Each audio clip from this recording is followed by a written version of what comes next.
Hello बच्चों, good morning. Welcome you all on the Prince EduHub online portal. कल बेटा 14 नवंबर 2021 को हमारा एनडीए जो एक साल में 2 बार एग्जाम होता है उसका दूसरा फेज का रिटन एग्जाम कंडक्ट हुआ, जिसके वीडियो सॉल्यूशन में भी फिजिक्स का जो पोर्शन है उसके साथ मैं आपके सामने हाजिर हूँ। और my name is Arvind Pediwal. NDA के पेपर 2 में फिजिक्स के यह बायोलॉजी और केमिस्ट्री इन तीनों को मिला के हमारे पास 50 प्रश्न आते हैं। उसमें से 25 प्रश्न का वेटेज रहता है फिजिक्स का, और फिर उसमें लगभग around 15 question are from chemistry and 10 are from biology.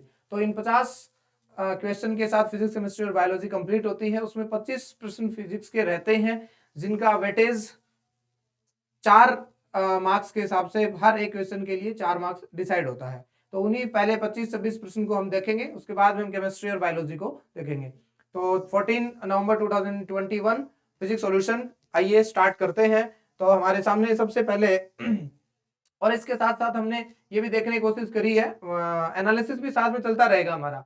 जैसे हर एक क्वेश्चन के सामने हमने चैप्टर का नाम लिखा है, तो as by the time we complete this 25 प्रश्न we would be able to see कि किस चैप्टर से अच्छे प्रश्न आते हैं, किस चैप्टर से ज्यादा प्रश्न आते हैं, ताकि आगे के एग्जाम में हम उसी के हिसाब से प्रिपरेशन को कैरी कर सकें। ठीक है, तो आइए स्टार्ट करते हैं। हमारे पास पहला प्रश्न है कि buoyancy is an are four option are from upward pressure, downward pressure, downward force and upward force.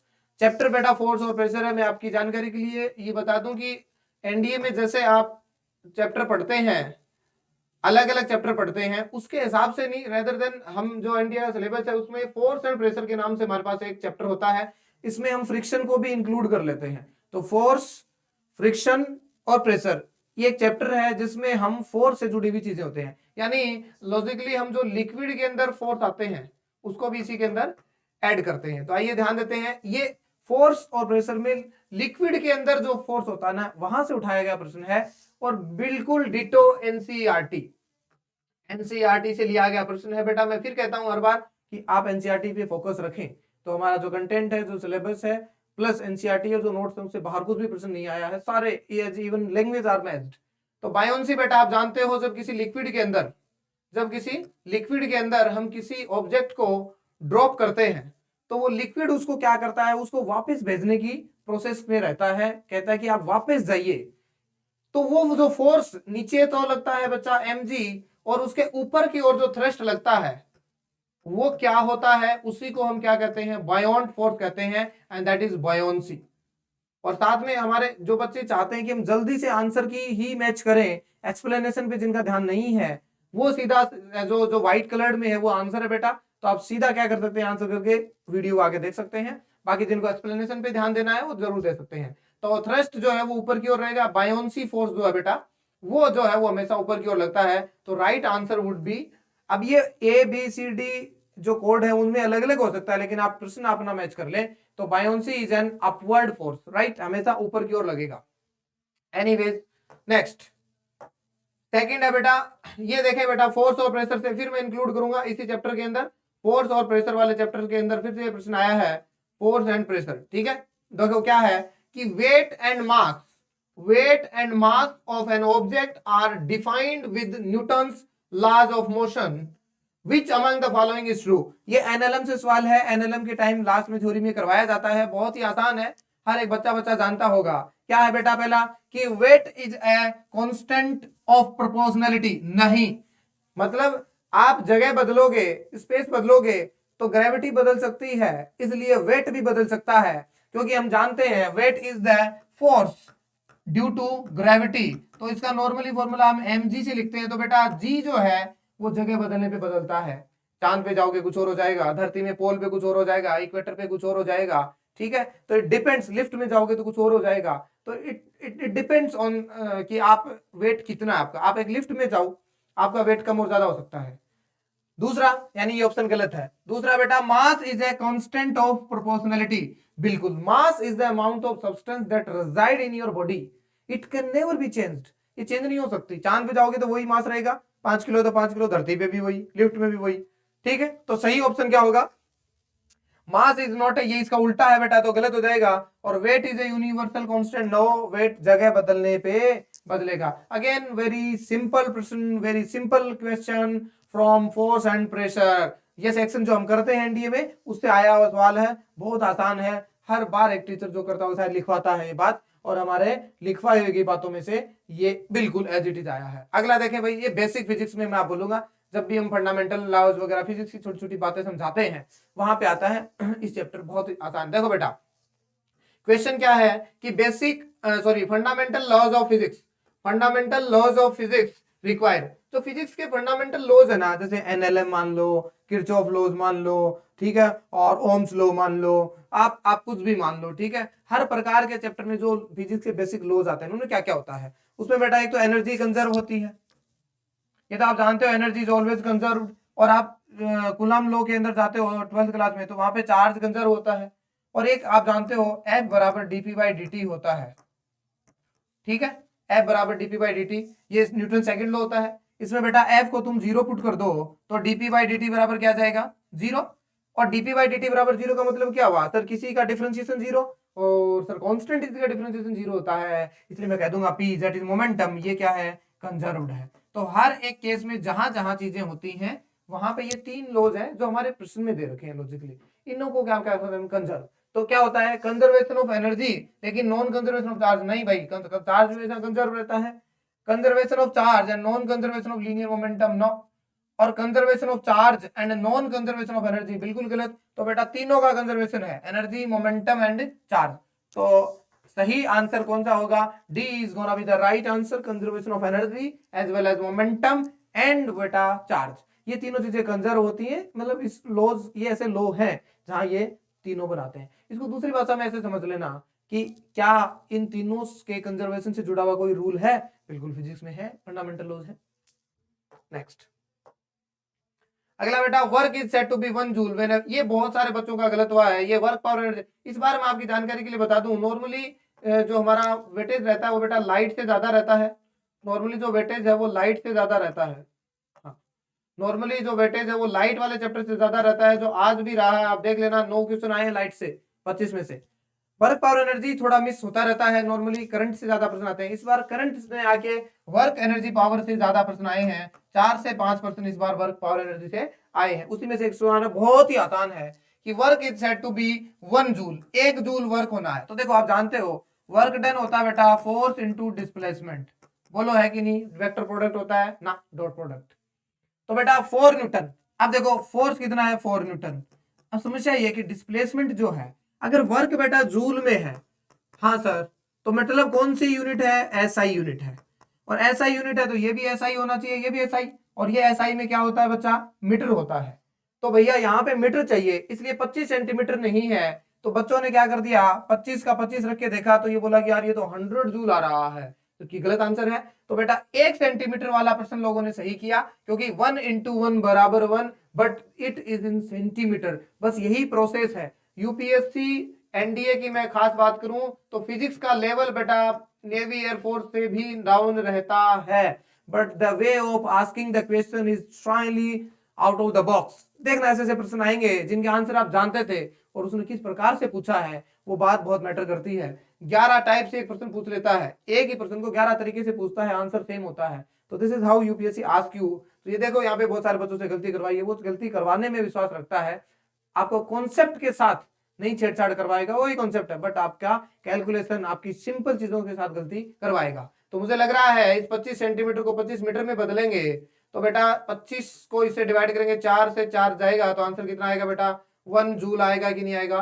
तो 1 जूल के लिए बेटा A answer is to be the right answer, fine. Next, हाँ, और ये 2D मोशन से है बेटा, 2D में प्रोजेक्टाइल और एक होता है कौन सा, सर्कुलर मोशन। तो बेटा सर्कुलर मोशन से ज्यादा सवाल आते हैं, प्रोजेक्टाइल मोशन से सवाल नहीं आते। इसका बहुत ही बेसिक सा कारण है, 10वीं तक प्रोजेक्टाइल की बातें नहीं होती हैं, 10वीं तक प्रोजेक्टाइल की बातें नहीं होती हैं। तो आप इस बात पे ध्यान रखें अपना पूरा कि 10th क्लास में जो टॉपिक्स होते हैं, 9th क्लास में जो टॉपिक होते हैं, या 10th तक जो टॉपिक होते हैं, उन पे अपना खास बोरमिया मजुमदार कर लेना, अच्छा तैयारी कर लेना, वो चीजें ज्यादा मैटर करेंगी, ठीक है। तो अगला बेटा uniform motion of A car along a circular path experience. कहता है कि ये कार है वो यूनिफॉर्म, देखना uniform motion, what does it mean? इसका मतलब है बेटा स्पीड कांस्टेंट है। देखो इसी प्रश्न को कई बार लोग कैसे पूछते हैं, यूनिफॉर्म सर्कुलर मोशन, बट इसने मोशन सर्कुलर का नाम नहीं किया, पहले क्या लिया, uniform motion of A car along a circular path, उल्टा पूछ लिया।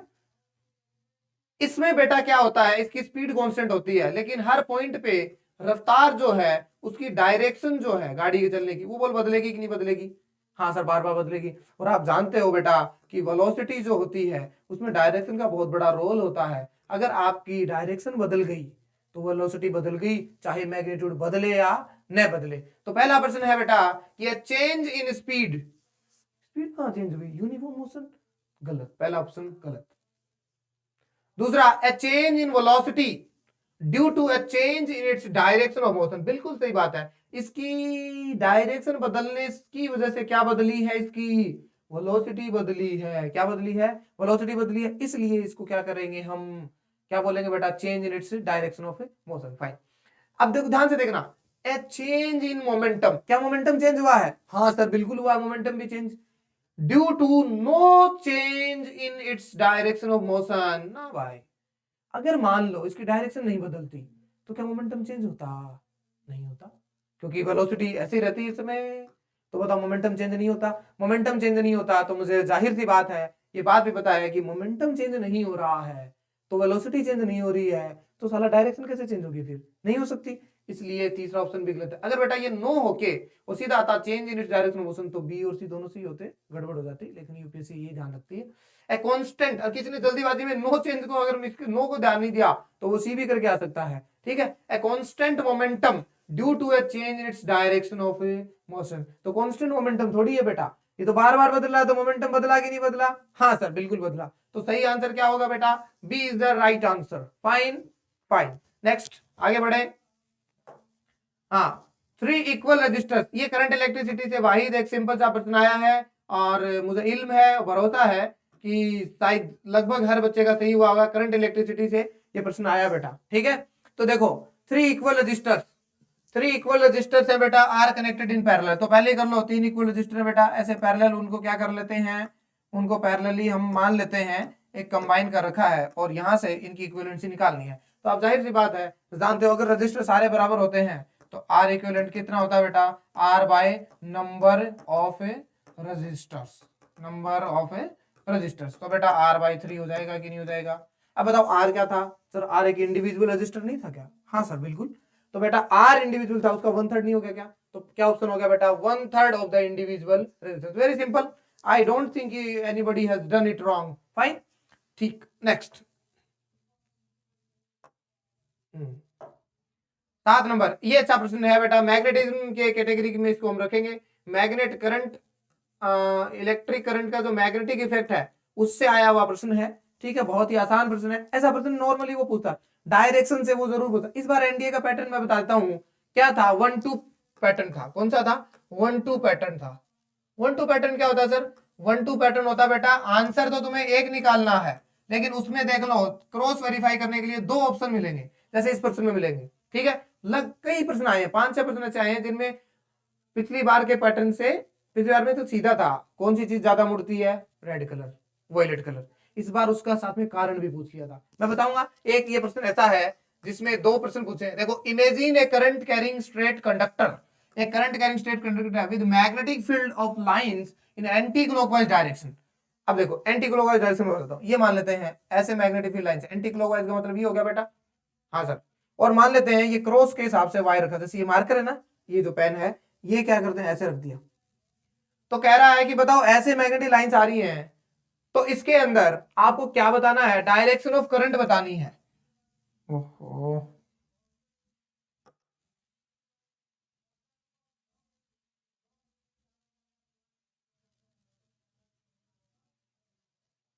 हाँ ठीक है, तो डायरेक्शन ऑफ करंट बतानी है आपको। तो मैग्नेटिज्म से प्रश्न है बेटा, क्या बतानी है? डायरेक्शन ऑफ करंट बतानी है। तो डायरेक्शन ऑफ करंट बतानी है तो ध्यान से देखें, मैं कई बार बता चुका हूं, राइट हैंड थंब रूल। कौन सा भैया? Right hand thumb rule.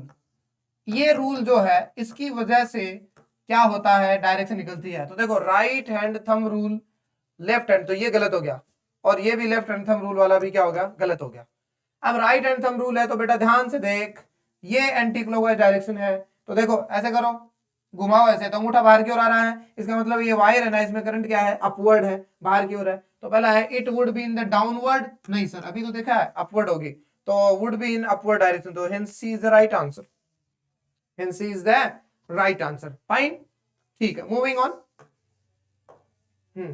ये है एक और मैग्नेटिज्म, ये कई करंट से नहीं है बेटा, ये भी मैग्नेटिज्म है, मैग्नेट वाला कॉन्सेप्ट पे यूज है बेटा, मैग्नेटिज्म से ये प्रश्न आया। फिर क्या, the device used to produce electric current. अब देखो इसका ऑप्शन देने का भी, नॉर्मल प्रश्न बनाएंगे ना लोग तो जनरेटर ऑप्शन डाल देंगे, बाकी ऐसी चीजें डाल देंगे जिनका लाइट करंट से कोई लेना देना ही नहीं है। लेकिन ये ध्यान से देखो, एमीटर करंट मेजर करता है, गैल्वेनोमीटर भी करंट मेजर कर सकता है, डिटेक्शन। मोटर क्या होती है, वो करंट लेती है, कई बार ऐसे लोगों को लगता है कि मोटर भी करंट पैदा कर सकती है, लेकिन जनरेटर एक ऐसा चीज है जो आपने सुना होगा क्या पैदा करता है, इलेक्ट्रिक करंट पैदा करता है। ठीक है, ये तो बहुत ही लल्लू सा सवाल था, बहुत ज्यादा बेसिक सवाल पूछ लिया, और यही बेटा होता है लेवल। कुछ प्रश्न है लेवल के, भाषा में लेवल के हैं, बट लेवल वैसे भी उनका कोई खास नहीं है। ठीक है, चलिए आगे बढ़ते हैं।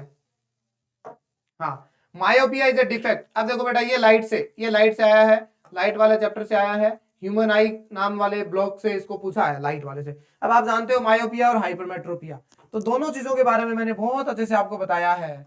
ठीक है, पूरी चीजें लिखाई है, लेंस मोटा पतला आगे पीछे, ये अब कुछ मत देखो। मायोपिया है, इसका मतलब इसे क्या कहते हैं, शॉर्ट साइडनेस। बोलो, लिखते हैं शॉर्ट साइडनेस, नहीं साइटनेस। इसमें बेटा मायोपिया के अंदर शॉर्ट मतलब नजदीक का दिखता है क्या, शॉर्ट साइडेडनेस, लेकिन नजदीक का दिखता है, दूर का नहीं दिखता। अब बात यह है कि इसमें जो रेटिना होता है, रेटिना उसके आगे बनती है कि, तो आप ध्यान रखना, ऐसे कंफ्यूज ना होने के लिए मैं बता देता हूं, जैसे बच्चों को बताते हैं हम, ये क्या है बेटा, पास वाला है ना, तो रेटिना के पास बन जाता, कहीं ना कहीं यहाँ इमेज बन जाती है, कहीं ना कहीं यहाँ इमेज बन जाती है। ठीक है, अब नॉर्मली क्या होता है, कई बच्चे भूल जाते हैं, इसलिए याद रखो यार क्या। और जो होता है बेटा बियॉन्ड वाला हाइपरमेट्रोपिया, उसमें बियॉन्ड मतलब दूर का दिखता है उसमें, तो उसमें दूर इमेज बनती है, ऐसे सोच लो। ठीक है, तो उसमें क्या होता है, दूर देता है, दूर बन जाती है, इसके पीछे बनती है, ऐसे याद रख सकते हो। तो इसमें ध्यान से देखें, शॉर्ट साइटेडनेस के अंदर क्या दिक्कत होती है, क्या होता है, is a defect in human vision where an image of a nearby object is focused beyond. Myopia के अंदर तो बेटा नजदीक का दिखता है, नजदीक का दिखता है तो रेटिना पे इमेज बनती है, इसलिए नियर बाई ऑब्जेक्ट नहीं हो सकता, नियर बाई ऑब्जेक्ट नहीं हो सकता बेटा। तो क्या है, डिस्टिंक्ट ऑब्जेक्ट, दूर वाला ऑब्जेक्ट है, उसकी इमेज कहां बनती है, बिफोर रेटिना, रेटिना से पहले बन जाती है। और बेटा अगर यही होता हाइपरमेट्रोपिया, तो नजदीक वाले की इमेज पीछे बन जाती, लेकिन हमें रेटिना पे बनानी चाहिए, इसलिए बोलो क्या होगा, C is the correct answer, C is the correct answer. अच्छा प्रश्न है, मायोपिया से कई बार आता है, hypermetropia human eyes important topic. अगला बेटा, ये भी आपको करोड़ों बार बताया गया है, नोट करवाई गई है, 5-4 चीजें मैं आज इस क्लास में फिर बता देता हूं बेटा, क्या ध्यान से देख। एक तो बेटा ट्विंकलिंग ऑफ स्टार, ठीक है, अर्ली सनराइज और डिलेड सनसेट, ठीक, दूसरा बेटा बेंडिंग ऑफ पेंसिल, ठीक है, और एक ग्लास टम्बलर के अंदर नींबू जो होता है लेमन, उसका मोटा दिखाई देना। बोलो भाई क्लियर है क्या। एक ये टिंडल इफेक्ट, टिंडल इफेक्ट, ठीक है, ये कई सारी चीजें हैं। और लाल कलर का खतरों के निशान को दूर करना, ठीक है, और इसके बाद में स्काई जो है वो पिंक नजर, सॉरी ब्लू नजर आना, और बारिश के दौरान जो स्काई है वो व्हाइट नजर आना, ठीक है, और रेडनेस ऑफ ए क्या बोलते हैं आपके sky in the early in the morning, और शाम को। तो इन 8-7 जो मैंने ऑप्शन लिखे ना, इनको आप रट लो, एनडी में 3% जरूर आते हैं। एक और बेटा मिराज, एक और कौन सा, मिराज, और इसके बाद में ऑप्टिकल फाइबर, ऑप्टिकल फाइबर, और इसके बाद में बेटा एक और बता देता हूं आपको, मिराज, ऑप्टिकल फाइबर, और एक होता है बेटा स्पार्कलिंग ऑफ डायमंड। ठीक है, ये बेटा 8-10 ऐसे टॉपिक हैं जो हर एक कॉमन एग्जाम में कोई न कोई गिरता है। एनडीए का ये धर्म है कि वो 2-3 पूछ लेता है इससे। पहला आते हैं बेटा टिंडल इफेक्ट, एक कौन सा रहे, टिंडल इफेक्ट और लिख लो, टिंडल इफेक्ट। ठीक है, तो 1 2 3 4 5 6 7 8 9 10 11 12, ये 13 और 14 एप्लीकेशन ऑफ लाइट है मैं गारंटी देता हूँ हर एग्जाम में 2-3 प्रश्न आएंगे इससे। ठीक है, तो चलो बात करते हैं टिंडल इफेक्ट। टिंडल इफेक्ट आप जानते हो क्या होता है बेटा? एक ग्लास इसमें पानी वानी भर लो, कांच का, नॉर्मल इधर से लाइट फेंको तो कुछ नहीं दिखेगा, लेकिन इसमें से सोडियम हाइपोक्लोराइट है, जिसे हम सैनिटाइज करते थे ना चीजें कोरोना के टाइम, वो डाल दो, छोटे छोटे कोलाइडल पार्टिकल होते हैं, तो लाइट का रास्ता आपको दिखने लग जाता है। देखो रे लाइट ये जा रही है, ये लाइट जा रही है, तो इसका मतलब क्या हुआ? वो किसकी वजह से है? स्कैटरिंग। ठीक है, तो ये बेटा स्कैटरिंग ऑफ लाइट होता है by the colloidal particles, by colloidal particle. जैसे सुबह रोशनदान में से धूप आती है तो हमें दिखता है ना देख कि लाइट ऐसे आ रही है, वो क्या होता है? स्कैटरिंग होता है बाय डस्ट पार्टिकल, और ये क्या? Colloidal particle. हम एक्सप्लेन करते हैं इनको क्लास में पढ़ते टाइम, और मुझे भरोसा है कि आप इसको भी क्या कर पा रहे होंगे, ध्यान से देख पा रहे होंगे। ठीक है, खैर आगे बढ़ते हुए अगला बेटा ट्विंकलिंग, मैंने अभी कहा था, पिछली बार भी आया था एनडीए में, ये रिपीट हो जाते हैं ये प्रश्न, इसमें कुछ सोचने की बात नहीं है। तो ये भी प्रश्न किससे आया बेटा? लाइट से आया है। किससे आया है? लाइट से, लाइट से। तो क्या है? Twinkling of star is primary due to atmospheric refraction. बड़ा सिंपल, कोई भी चर्चा करने की जरूरत नहीं है। लास्ट की जो हमने मेगा क्लास करी थी बड़े ऑडिटोरियम में, उसमें इन सब बातों के बारे में बहुत चर्चा करी थी। सारा जच्चा बच्चा भी इसको सही करेगा, अनपढ़ आदमी भी इसको सही करेगा। आगे बढ़े। कॉर्निया इन ह्यूमन, ये बहुत लोगों से गलत हुआ है, और हमेशा एनडीए में एक ऐसा प्रश्न आता है, पिछली बार आया था मिराज वाला, कि मिराज किस वजह से होता है, तो सब जानते थे कि टीआईआर की वजह से होता है, लेकिन टीआईआर के साथ उसमें क्या होता है बेटा है कि रिफ्रैक्शन भी होता है उस टर्निंग पॉइंट पे। तो कॉर्निया इन ह्यूमन आए, इसमें एक्चुअली में ये बायोलॉजी थोड़ी ज्यादा दे दी इस प्रश्न में, रेदर देन फिजिक्स, थोड़ी बायोलॉजी ज्यादा पूछ ली। क्या है? कॉर्निया इन ह्यूमन आए, इसमें क्या बेटा देखना, is a light sensitive screen, no it is retina. Logically ये रेटिना होती है बेटा, रेटिना होती है लाइट सेंसिटिव स्क्रीन। ठीक है, तो इस वजह से बच्चे मात खा गए। दूसरा है बेटा इज मस्कुलर डायफ्राम, नहीं डायफ्राम नहीं होता है, और इट कंटेन्स ब्लड वेसल्स, ये does not contain blood vessels. आपको लगता है ऐसे कि इसमें घोचा करेंगे तो ब्लड निकलेगा ना, इसमें ब्लड वेसल्स नहीं होती हैं, और is composed of protein and cells. बिल्कुल, this is good, this is good, this is proper and the right answer. Protein और सेल्स का बना होता है, मस्कुलर हिस्सा है, whatever they could be, but this is a bit biology rather than, क्योंकि इसमें फिजिक्स जैसा कुछ नहीं है, फिर भी हमारा धर्म है कि इसको फिजिक्स के सेक्शन में हमने डाला है। खैर आगे बढ़ते हुए, ये देखो, अगर कोई फिजिक्स पढ़ाता है तो मैं जानता हूं वो आदमी इस प्रश्न को जरूर कराएगा। फिर देखना लाइट से, तो लाइट से लाइन लगी हुई है, मैं कह रहा हूं 9 प्रश्न आए हैं लाइट से। कितने? 9 प्रश्न आए, 25 में से 9 प्रश्न आ रहे हैं, आप सोच के देखें। ठीक है, कितना प्रतिशत हिस्सा आ रहा है? कम से कम 40% हिस्सा लाइट का रहता है, ये याद रखें। और पिछले एनडीए के एग्जामों का पैटर्न बना हुआ है कि लाइट का हिस्सा बहुत ज्यादा आ रहा है। ठीक है बेटा, power of focal length, power of lens और फोकल लेंथ देखिए, देखो आप सीधा जानते हो पावर बराबर बेटा 1/f होता है, लेकिन उसमें एक ही बात हम चिल्ला चिल्ला के कहते हैं कि भाई साहब फोकल लेंथ को मीटर में रख देना, नहीं तो तुम्हारा आंसर गलत आएगा।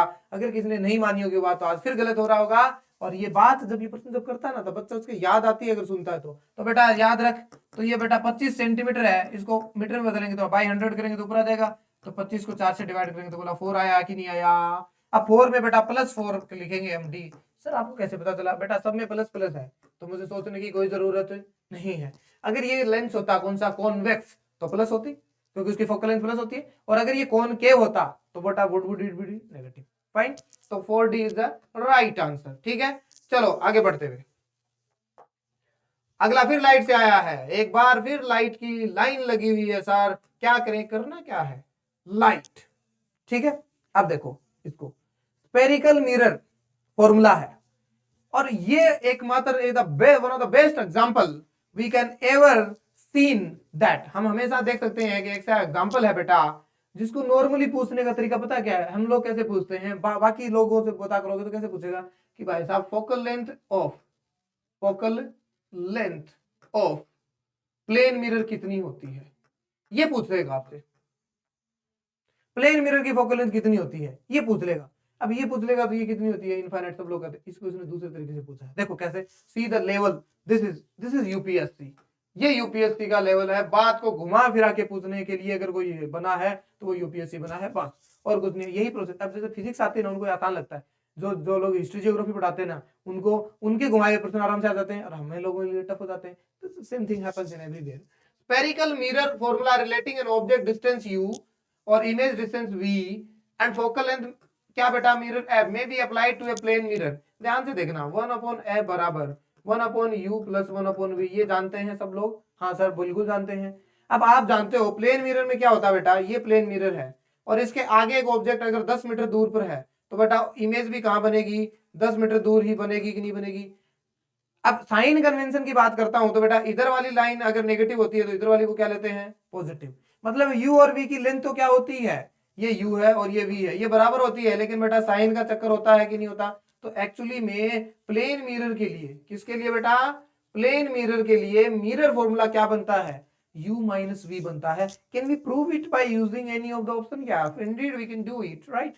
सी put it as a infinity, इसको इंफिनिटी पुट करो, इसको इंफिनिटी पुट करोगे आप तो देखेंगे बेटा, इसको इंफिनिटी पुट करो तो 1/इंफिनिटी बराबर 1/u plus 1/v। See this will become 0, तो what it mean, 1/u 1/v बराबर 0, 1/इंफिनिटी। और बेटा यहां से आ गया 1/u equal to minus 1/v and which will tend to u बराबर माइनस v। बोलो है कि नहीं, तो बोलो प्रूव किया कि नहीं किया। ये तो अजीब सी बातें थी, जरूरी तो नहीं थी इन सब चीजों की, लेकिन फिर भी ये धर्म है, इसलिए फोकल लेंथ गोज टू, बोलो बेटा, इनफाइनाइट। क्लियर है क्या? हाँ सर, आगे बढ़ो। अगला देखो बेटा, nuclear energy generated bye, see this is again only single person from nuclear physics.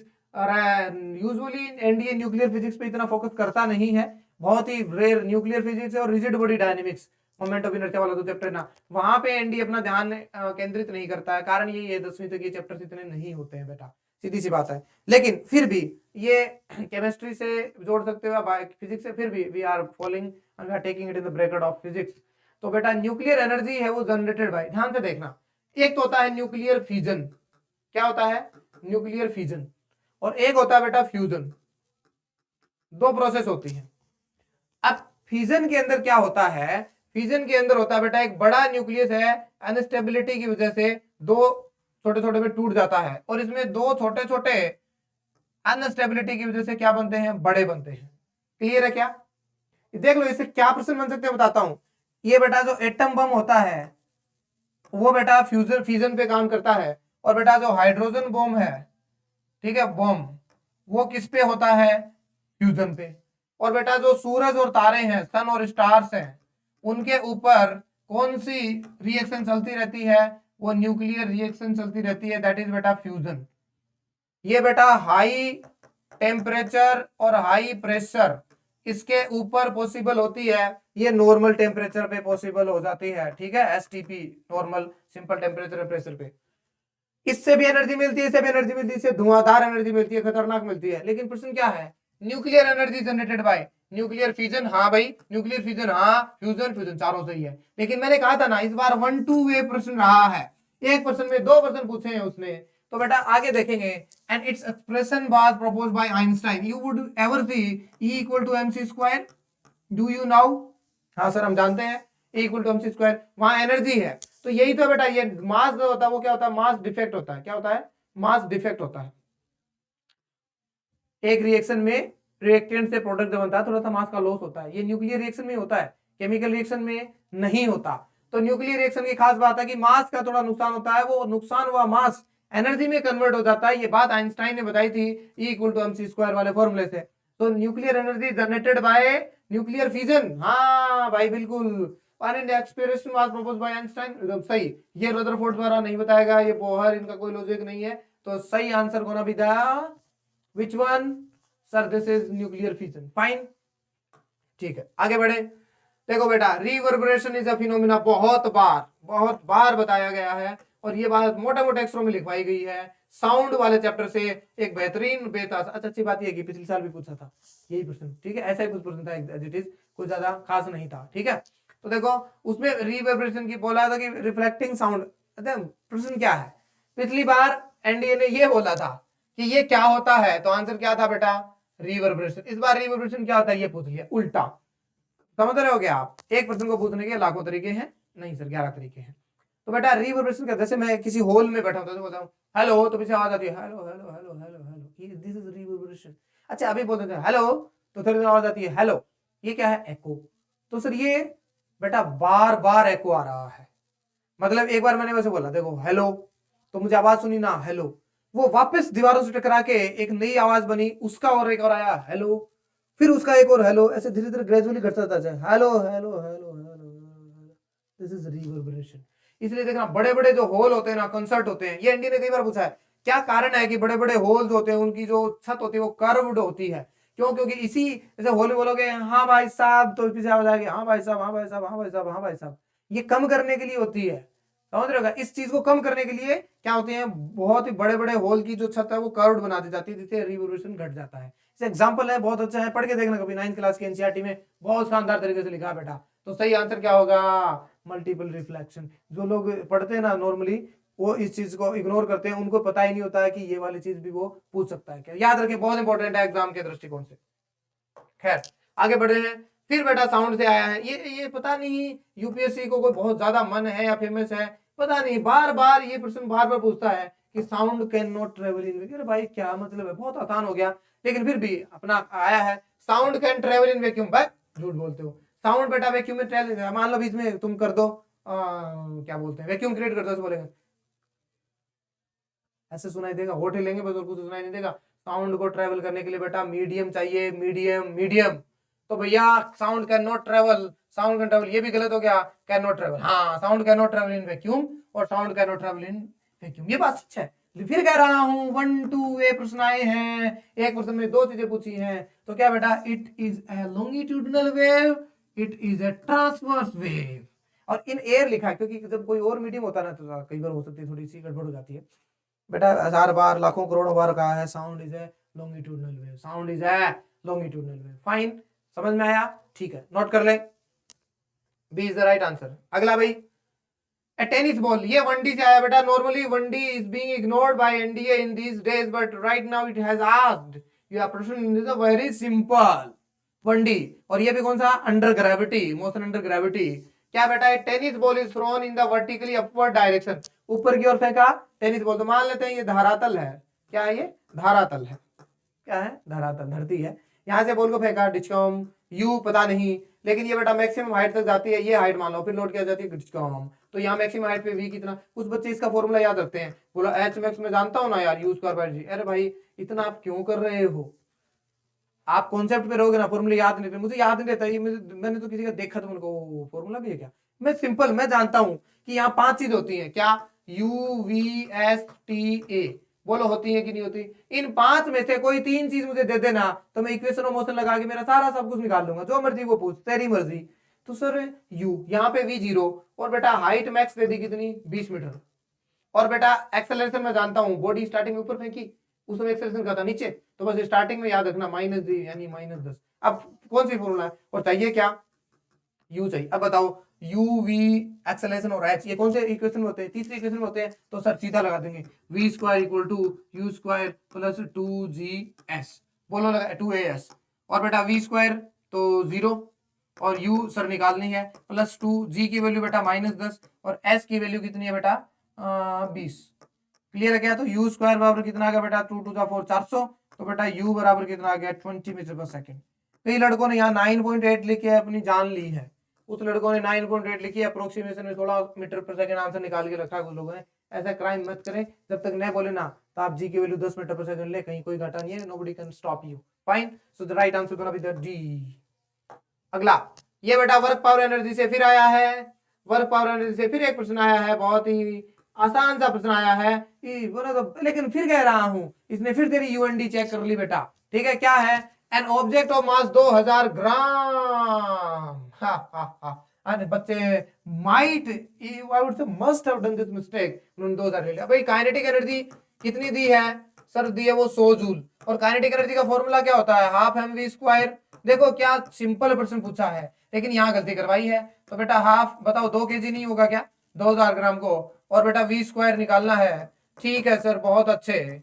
तो भाई यहाँ से 2 से 2 कट गया, वी स्क्वायर की वैल्यू 100 जूल है, तो बेटा वी की वैल्यू बता 10 मीटर पर सेकंड आई कि नहीं आई? बोलो भाई। हाँ सर आई ना, तो बताओ A is the right answer, A is the right answer. Moving on. हाँ भाई अगला देखो, ये फिर कह रहा हूं यूनिट और डायमेंशन से नहीं पूछता है जनरली, लेकिन फिर भी इसका कोई भरोसा नहीं है। यूनिट और डायमेंशन फिर पूछ लिया इसने, ठीक है क्या? The unit of the ratio between thrust, oh thrust, I have told you so many times in the pressure and force chapter that thrust is a kind of force. Thrust भी एक प्रकार का फोर्स है। तो बेटा thrust और impulse, ओ हो। अब बच्चों को, कई लोगों को इम्पल्स नहीं पता था, तो उनकी जानकारी के लिए मैं फिर बता दूं। इम्पल्स बेटा आप लोग ये ध्यान रखें, आप न्यूटन सेकंड लॉ जानते हो ना, डीपी बाई डी टी। अरे यार हाँ ना बोल, हाँ sir, DP by D T. तो बेटा यहां से डीपी क्या आया? डीपी आया बेटा एफ डी टी। और बेटा चेंज इन मोमेंटम का नाम क्या है? इम्पल्स है। क्या है? इम्पल्स है। तो इम्पल्स है तो बेटा F into T, that is F into time. तो फोर्स होता है ये, और इम्पल्स क्या होता है? Force into time. फोर्स से फोर्स घट गया तो बता फॉर्मूला क्या बना? 1/टाइम। 1/टाइम का मतलब है सर ओ सेकंड इनवर्स। अब एक बात बता, इन चीजों चेक कर, फ्रीक्वेंसी क्या होती है सर? 1/टाइम भी तो होती है। तो पहला ऑप्शन मिस कर गया। स्पीड मीटर पर सेकंड, ये मीटर, ये होती है बेटा मीटर पर सेकंड, ये मीटर, एक्सेलरेशन मीटर पर सेकंड स्क्वायर। तो सही आंसर कौन सा होगा? Frequency is gonna be the right answer. Fine, चलो सर बहुत बढ़िया, 20 प्रश्न हो गए हैं और हमने बहुत जल्दी कर लिए हैं। बोलो एक प्रश्न को 2 मिनट भी नहीं ले रहे हम आगे बढ़ते हुए। और ये this is the nicest I would ever C, I would ever speak, one of the best प्रश्न NDA would have presented in this paper. I won't say this is by far exclusively the best person, but in this question, in this chapter, this is nice question. See, but answer हम तो लल्लू सा करेंगे भाई, इसका बहुत ही आसान। आप जानते हो, बहुत बार आपने ऐसा पढ़ा है, बहुत बार आपने ऐसा किया होगा। ठीक है, देखो लाइट से फिर प्रश्न आया बेटा, किससे? लाइट वाला चैप्टर से। कहता है कि विच one of the following figure correctly shows the path of A light through a glass prism.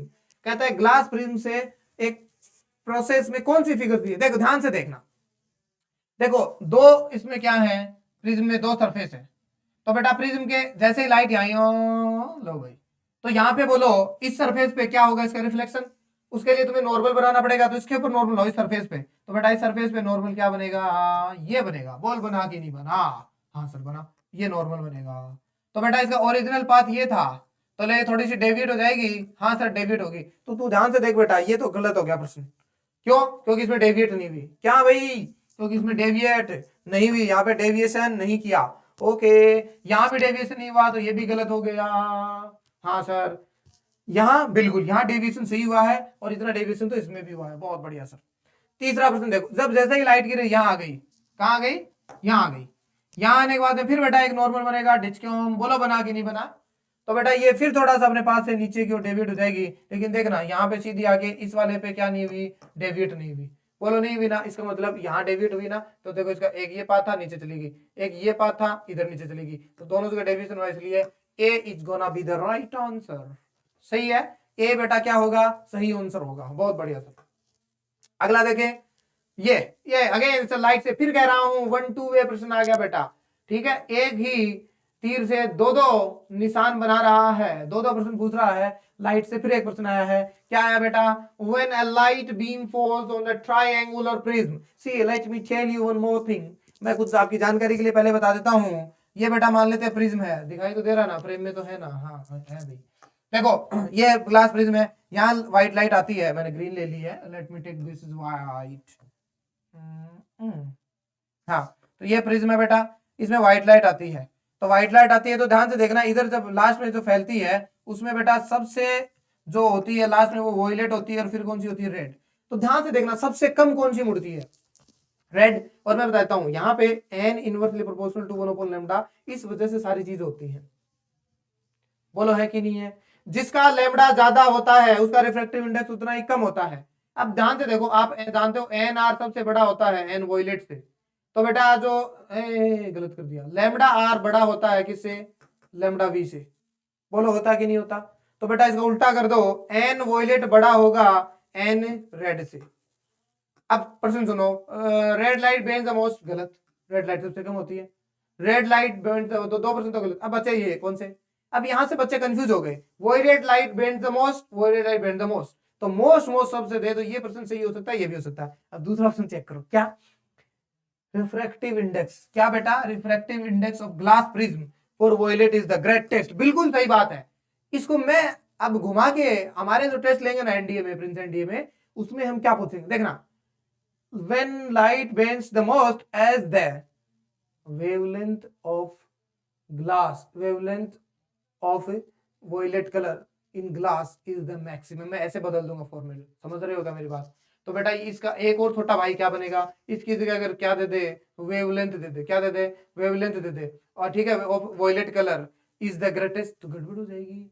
उसे पता था वॉयलेट सारा सब जानते हैं, रेड कलर का लैम्डा सबसे ज्यादा तो जानते, इसलिए उसने ये नहीं डाला, उसने क्या डाल दिया, रिफ्रैक्टिव इंडेक्स डाल दिया। This is how the NDA and UPSC ask the question. So C option कौन सा होगा बेटा, सही is the C is the right answer, fine. ठीक है सर, बहुत बढ़िया। अगला देखो, the image of an object formed by, और भाई फिर से लाइट से आ गया, और कितना आसान प्रश्न पूछा है लाइट से, आप सोच सकते हैं। सारे प्रश्न पूछे थे, छोटे मोटे पतले। आप जानते हो वर्क, ये जो प्लेन मिरर है बेटा हमेशा क्या बनाता है, इरेक्ट इमेज बनाता है, नहीं हमेशा वर्चुअल इमेज बनाता है। और याद रखें वर्चुअल इमेज हमेशा इरेक्ट होती है, आंख मूंद के कर देना। और रियल इमेज हमेशा इन्वर्टेड होती है, उल्टी होती है। वर्चुअल होती है, इरेक्ट होती है, सेम साइज की होती है। और तीन प्रॉपर्टी तो उसने पूछ ली, इरेक्ट, वर्चुअल, सेम साइज। और बता देता हूं बेटा, सेम साइज और सेम डिस्टेंस होती है मिरर से, इमेज की और ऑब्जेक्ट की। और बेटा लेटरल इन्वर्जन, ये 5 प्रॉपर्टी आप याद रखें। नींद में भी आपको याद है तो प्लेन मिरर का प्रश्न कभी गलत नहीं हो सकता।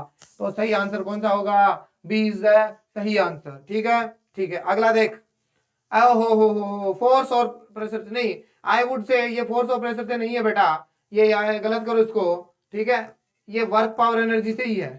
ये किससे है, वर्क एनर्जी पावर से ही ये प्रश्न है बेटा। क्या कि विच one of the following is not a conservative force. अब देखो कंजर्वेटिव फोर्स की बात करता हूं तो लाइफ में फोर्स दो प्रकार के होते हैं, एक तो कौन से, कंजर्वेटिव, कौन से, कंजर्वेटिव, और दूसरा कौन सा बेटा, नॉन कंजर्वेटिव। कौन सा, नॉन कंजर्वेटिव।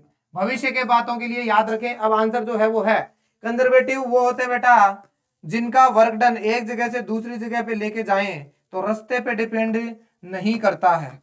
ठीक है, आपकी जो मर्जी वहां से बॉडी को घुमा के ले आओ, लेकिन दो बिंदु सेम होने चाहिए। ए और बी के बीच में आप हजारों तरीके से ले आओ, अगर हर तरीके से वर्क डन इस और इस पॉइंट के बीच में सेम आता है तो वो फोर्स कौन सा होता है, कंजर्वेटिव। लेकिन आपका पॉइंट ए और बी के बीच में इस रास्ते से लेके गए तो वर्क डन आया 10 जूल, इससे लेके गए तो आया 20 जूल, इससे लेके गए तो आया 30 जूल, इससे लेके गए तो 40 जूल। मतलब रास्ते पे डिपेंड कर रहा है ना, इनिशियल फाइनल पोजीशन का कोई लॉजिक। तो बेटा वो होते हैं नॉन कंजर्वेटिव। अब देखो नॉन कंजर्वेटिव के एग्जांपल देखो, एक तो बेटा इलेक्ट्रिकल फोर्स होता है, ग्रेविटेशन फोर्स होता है, स्प्रिंग फोर्स होता है, तीनों याद रखें। नॉन कंजर्वेटिव फ्रिक्शन, और एक ऐड और कर लेना बेटा विस्कोसस, विस्कसस फोर्स। अब ये भी एक प्रकार का लिक्विड में फ्रिक्शन होता है। तो आप नॉन कंजर्वेटिव में फ्रिक्शनल का दिमाग में रखें, फ्रिक्शन हमेशा साला एनर्जी नुकसान करता है, एनर्जी को बीच में खत्म करता है। तो आप याद रखें frictional force is a example of A conservative. और देखना इसने कंजर्वेटिव फोर्स देख लिया और नोट लगा दिया, इसे नॉन कंजर्वेटिव नहीं कहा। तो आजकल ऐसी गलती भी करता है, लेकिन ये ध्यान देने लगा नोट को थोड़ा बोल्ड करके और टेढ़ा लिखता है ताकि बच्चे कंफ्यूज न हो। ठीक है, आओ 25 number question, last but not the least from our side is this. क्या बेटा, a negative work, a negative work is done. Negative work किया जाता है when an applied force, when an applied force F and corresponding displacement S are. अब देखो सुनो, तो ये पहले भी बताया था, वर्क डन पे 2 सवाल आ गए, इस बार याद रखना। तो बेटा ये होता है फोर्स इनटू डिस्प्लेसमेंट, इनटू नहीं बेटा डॉट प्रोडक्ट होता है, इसको लिख सकता हूं एफ डी कोस थीटा। अब आप एक बात बताओ, अगर theta, theta is greater than 90 degree, और तो बेटा कोस थीटा की वैल्यू क्या आती है, नेगेटिव आती है। बोलो आती है कि नहीं आती, क्या आती है, नेगेटिव आती है। तो आप ध्यान से देखो, परपेंडिकुलर होंगे तो बेटा वर्क डन कितना हो जाएगा, 0 हो जाएगा। और पैरेलल टू ईच अदर है तो थीटा 0 डिग्री है, तो ये पॉसिबल नहीं होगा। इक्वल इन मैग्नीट्यूड, जो मैग्नीट्यूड में इक्वल होने का क्या मतलब है, मैग्नीट्यूड में इक्वल होने से क्या नेगेटिव हो जाएंगे ना।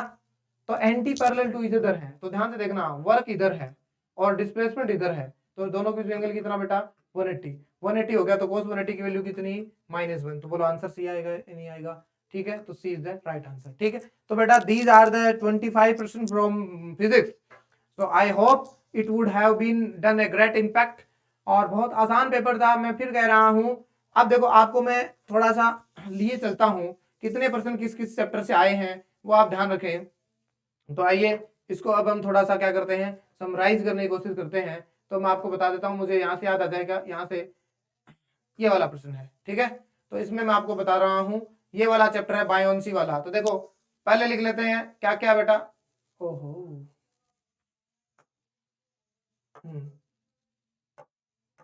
देखो लाइट, लाइट वाले चैप्टर से आपको 9 प्रश्न मिलेंगे इसमें। ठीक है, मैं बता देता हूं। देखो बायोन्सी वाला प्रश्न, ठीक है, और इसमें वेट मास,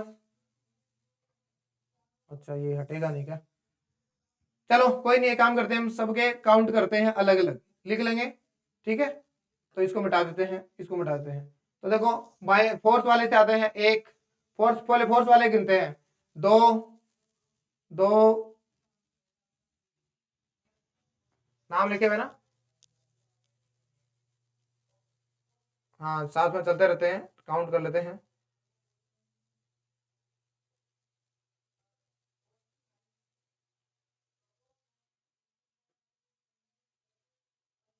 तीन, नहीं इसको WP में ले लिया हमने, दो। ठीक है, हाँ ठीक है, तो इसका मतलब ये हो गया कि बेटा हमारे पास कितने प्रश्न हो गए, मैं इधर बता देता हूँ, एक खुला होगा, हाँ व्हाइट बोर्ड निकाल के देख लेते हैं हम, इसके अंदर देख लेते हैं। तो एनालिसिस के हिसाब से अगर हम बात करें तो देखें भाई, तो ध्यान दे बेटा, फोर्स, जो फोर्स और प्रेशर वाला चैप्टर है, इससे कितने प्रश्न मिले हमें सर बेटा, दो। बहुत बढ़िया सर, अगला देखते हैं। चलिए अब बेटा बात करते हैं किससे, फोर्स और प्रेशर हो गया। अब दूसरा देखते हैं हम, 2 नंबर पे आता है फोर्स और प्रेशर हो गया। बेसिक फिजिक्स, एक प्रश्न आया है, एक प्रश्न आया बेसिक फिजिक्स से। ठीक है, बेसिक फिजिक्स,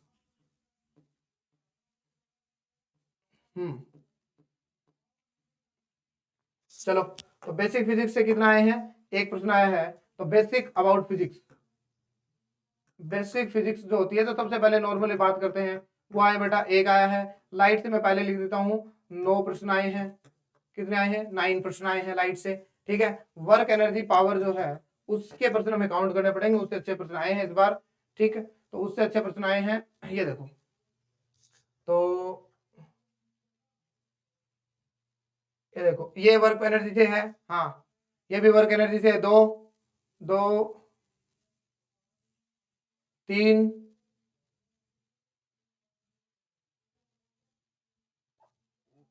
तीन, तीन, तीन,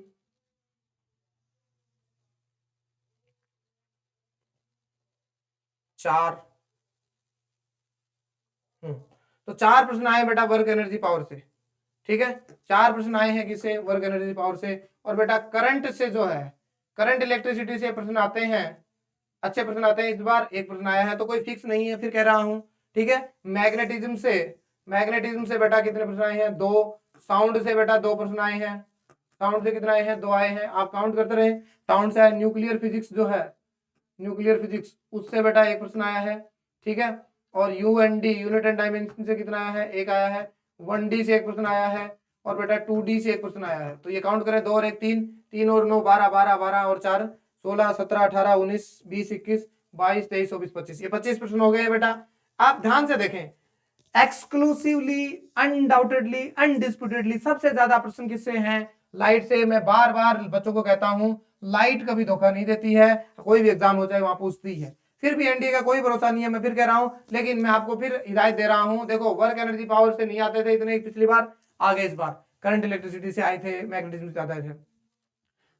ये 2 चैप्टर बता रहा हूं ना, ये आप कभी भी एनडीए का एग्जाम देने जाओ ना, 1 नंबर 2 नंबर, ये भी 3 नंबर 4 नंबर 5 नंबर, ठीक है, और 6 नंबर, ये 6 चैप्टर ऐसे हैं जिनसे आप कभी भी, एक और लिखूंगा बेटा इस बार, हीट से कुछ नहीं आया, हीट से भी प्रश्न आते हैं। ठीक है, वो एक हिस्ट्री में डाल दिया हमने सर, जियोग्राफी में।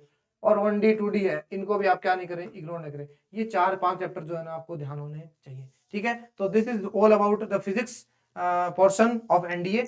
और बेटा केमिस्ट्री और बायोलॉजी भी बहुत आसान आई है, तो उसके सॉल्यूशन भी हम क्या कर लेंगे इसमें देख सकते हैं। ठीक है, तो ये रहा फिजिक्स के बारे में। ओवरऑल अगर हम बात करें तो बहुत ही मॉडरेट, मतलब पेपर आसान था, लेकिन पूछने का तरीका लाजवाब था, जिससे कुछ बच्चे गच्चा खा गए। और मुझे भरोसा है कि अगले एग्जाम में जब भी जो बच्चे क्लियर नहीं कर पाए होंगे, वो अगले एग्जाम में अच्छा करेंगे। ठीक है, हाँ बेटा, तो अब हम एनडीए जीएस पेपर के अंदर फिजिक्स, करने के बाद में अब हम केमिस्ट्री और बायोलॉजी का जो सेक्शन है उसके भी वीडियो सॉल्यूशन की ओर बढ़ते हैं।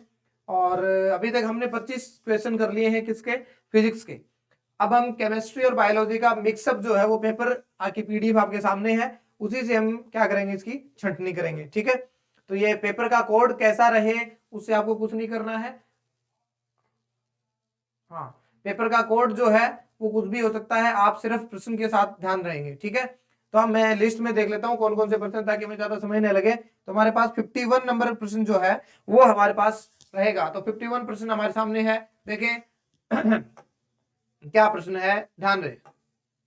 ये किसी बच्चे की कॉपी हो सकती है, हमें उस आंसर से कोई मतलब नहीं है। तो क्या प्रश्न है बेटा, girth of stem of a plant increase due to division of cells. तो कहता है कि जो जो स्टेम के अंदर जो गर्थ होता है वो बढ़ता क्यों है, कौन सा जो सेल डिवीजन है वो कहां पर होता है। तो एक तो apical meristem, meristem only, lateral meristem only, और दूसरी बात जो होती है वो एपिकल और इंटरकैलरी दोनों, और बोथ एपिकल और लेटरल होता है। तो ये आपको जो टिश्यूज वगैरह होते हैं उस वाले सेक्शन से प्रश्न आता है। तो आप देखें कि जो मोटाई जो तने की जो बढ़ती है ना स्टेम की, उसके लिए क्या होता है, लेटरल मेरिस्टम जो होता है ना, जो बाहरी जो छाल जो होती है ना मोटी मोटी, उस वाले के अंदर ग्रोथ होनी जरूरी होती है। तो सही ऑप्शन क्या होगा बेटा इसका, लेटरल मेरिस्टेम जो है वो इसका सही आंसर होगा। ठीक है, तो 51 के बाद में हमारे पास 51 में क्या होगा बेटा, बी होगा। ठीक है, लेटरल मेरिस्टेम ओनली। दूसरा 52, तो इसके बाद वाला ही है, तो 52 है, तो 52, हाँ 52, different varieties of the same gene are called.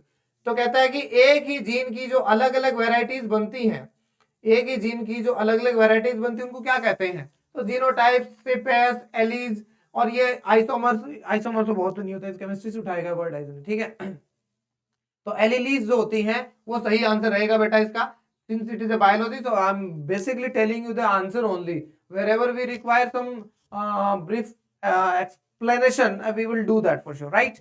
52, और फिर इसके बाद में बेटा 53 नंबर क्वेश्चन, 53 नंबर क्वेश्चन यही रहा, इसके नीचे ही है। 53 क्या है, which one of the following virus used to be responsible for highly infectious disease smallpox. तो कहता है स्मॉल पॉक्स जो होती है उसके लिए जो वायरस रेस्पॉन्सिबल होता है, जाहिर सी बात है इसमें हमारे पास कुछ भी चीजें नहीं है, याद करने लायक सारी चीजें हैं। तो 53 के अंदर होगा बेटा वेरियोला वायरस। वेरियोला वायरस जो है वो रेस्पॉन्सिबल होता है highly infectious disease that is small pox. तो स्मॉल पॉक्स के लिए वेरियोला वायरस जो है वो क्या रहेगा, आपका रेस्पॉन्सिबल रहेगा। 53 के बाद में हमारे पास है बेटा 60 पे आते हैं। अब हम किस पे आते हैं, सीधा 60 पे आते हैं। तो 59 60 ये रहा। अब देखो ये आपको एनसीईआरटी में आराम से मिल जाएगा, हर एक क्वेश्चन एनसीईआरटी से आपको बहुत ही इत्मीनान के साथ मिलेगा। क्या है, रदरफोर्ड अल्फा स्कैटरिंग जो एक्सपेरिमेंट होता है वो डिस्कवरी करता है, केमिस्ट्री का सवाल है बेटा, केमिस्ट्री का, किसका है, केमिस्ट्री का सवाल है। तो रदरफोर्ड अल्फा स्कैटरिंग आपको पता हो, वहां पे एक पतली सी छिल्ली होती है और उसमें ये आते हैं, तो ये लगभग लगभग क्या होता है, कोई किस एंगल पे मुड़ जाता है, कोई कैसे मुड़ जाता है, अल्फा स्कैटरिंग जो होती है ना। लेकिन एक ऐसा मॉलिक्यूल था, एक ऐसा इलेक्ट्रॉन था ना, अल्फा पार्टिकल था, जो बेटा से टकरा के जस्ट 180 पे चला गया। तो पता चला कि एटम के बीच में कुछ बहुत ही भारी सा, क्या बोलते हैं, तो बहुत ही हाईली पॉजिटिव एक चीज रहती है, तो उसको क्या नाम दिया गया, न्यूक्लियस नाम दिया। क्या नाम दिया, न्यूक्लियस। तो एटॉमिक न्यूक्लियस जो है ये सही आंसर होगा बेटा इसका, एटॉमिक न्यूक्लियस की जो डिस्कवरी हुई थी। 60 नंबर प्रश्न के बाद में 60 नंबर के बाद में बेटा 61 है। ठीक है, 61 के बाद में 60 बाद में 61, तो ये वाला चलो आ गया। What is the maximum number of electrons in M shell. देखो आप जानते हैं के एल एम एन, ये 4 सेल होती हैं नॉर्मली, इसको बाद में क्या कर दिया गया, 3 और 4 5 आज गए, इसके बाद में बढ़ा नहीं है, पुराना तरीका था। तो बेटा आप जानते हो किसी सेल में मैक्सिमम नंबर ऑफ इलेक्ट्रॉन होता है 2n स्क्वायर। क्या होता है, 2n स्क्वायर। तो n किसी का 1 रखोगे तो k, n किसी का 2 रखोगे तो 2l, और 3 रखोगे तो m। तो m के लिए बेटा 3 रख दो, तो 3 स्क्वायर का 9 टू द 18, तो 18 इज द राइट आंसर। इस बच्चे का भी आंसर सही है। तो what is the maximum number of electron in m shell, 18। अगर k में पूछे तो बेटा 1 रख दो, तो 2, और उसमें रखेगा तो 2 टू द 4 टू द 8, और 18, और फिर कितना 32। ठीक है, तो ये आपको ध्यान होना चाहिए। केमिस्ट्री से बहुत आसान प्रश्न था, मैं फिर कह रहा हूँ कि एलएम से ज्यादा पूछने की कोशिश करें। बच्चे नॉर्मली 1 2 3 4 याद 5 याद रखते हैं, ऐसा याद नहीं रखते हैं। ठीक है, 60 61, इसके बाद में बेटा 62, क्या है 62, 62 इधर होगा अपने पास। 62 में बढ़ते हैं अब 62, हाँ भाई ये रहा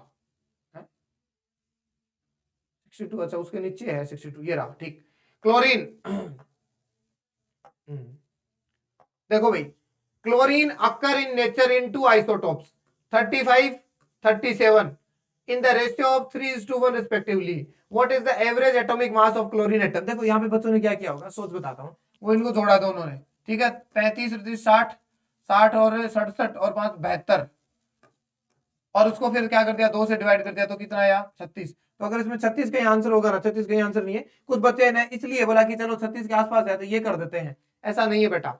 देखो आपको क्या है कि 35 ये है, अब देखो 3:1 रेशियो है, 3:1 रेशियो का मतलब है 75% कौन है, 35 वाला है, तो 75% को क्या लिखोगे आप 25, सॉरी तीसरा हिस्सा ना बेटा, तो इसको लिख दोगे 3/4, 75% को भाई टोटल रेशियो, प्लस दूसरा कितना बेटा 37 इंटू बोलो भाई ये कौन ना 1/4, तो ये जोड़ो भाई 35, 70, 105, और वो कितना बेटा 33, और अपॉन कितना 4, तो ये कितना हुआ बेटा 142 हुआ, 142/4 करो, तो 142/4 करो भाई,